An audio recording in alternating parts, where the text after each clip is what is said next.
हमने जब 11 अप्रैल 2022 को हुकूमत की ज़िम्मेदारी संभाली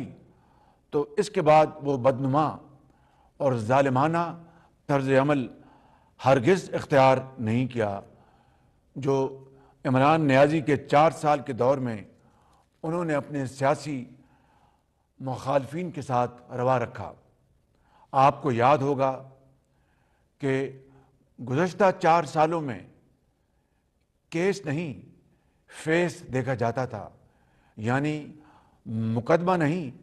चेहरा देखा जाता था कि किसको जेल भिजवाना है और किसके साथ रियायत बरतनी है।